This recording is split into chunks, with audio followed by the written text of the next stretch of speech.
चले जो कमर हिला के रे नचनिया पैसा सब बालू के हटे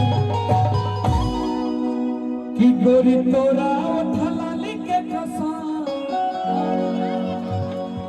अरे भतार तोरा हम ही बना एगो हमार भाई अभी होली के बाद कहता तो धीरे धीरे कमर गे ओहो हिलाई हाय गोरी आ धीरे धीरे कर गे लेकिन हमने कहीं ना कहा हम सामने कहीं कहा हम सब कि तू चार काठा तो रंगा में रही ओहो आ इधान साला का बना का में रही तू चार काठा तो रंगा में रही इधान साला का बना का में रही तू चार काठा तो रंगा में रही इधान साला का बना का में रही तू चार काठा तो रंगा में रही इधान साला का बना का में रही भैया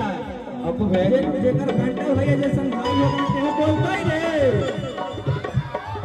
कहे के बा कि चाहे सब खत्म होई रंगदारी कम होई चाहे सब खत्म होई रंगदारी नहीं कम होई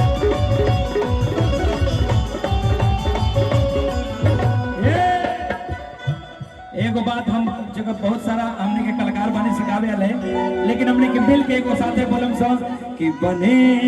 चाहे दुश्मन जमाना हमारा आप सबके लिए आ जाइए आपको बाबू इधर आप सबके लिए दो लाइन हम लोग गाएंगे मंच पे जितने लोग हैं जिसका जिससे प्रेम है दोस्ती है उन सब दोस्ती और प्रेमी लोगों के लिए हेलो भैया सुल्तानपुर दानापुर पटना के रहने वाले अपना भाई ओम प्रकाश यादव जी की तरफ से पुरस्कार था बस प्यार बना रहे के चाहिए धन हरे सलोनी म्यूजिक के मालिक मुकेश जी की तरफ से बाबा जय हो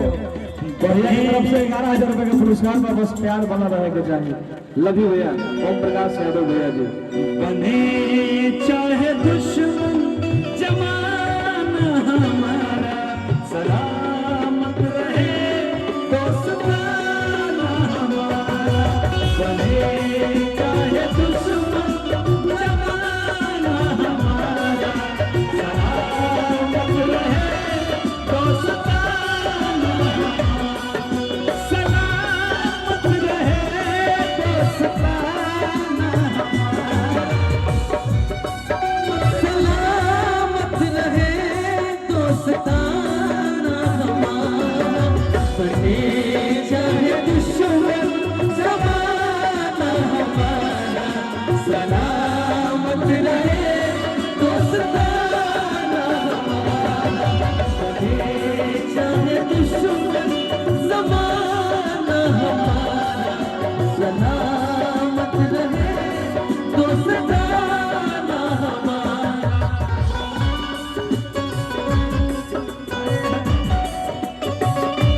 विशाल भाई खुशी जी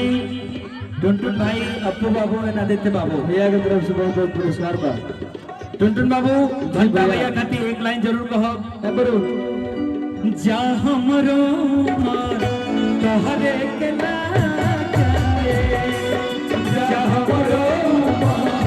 तोहरे के लागे ए हौसला हमर जाए हौसला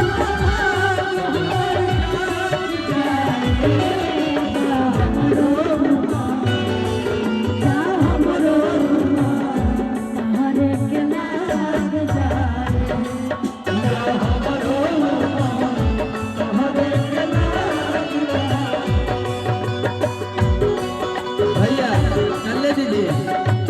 जैसन सोचले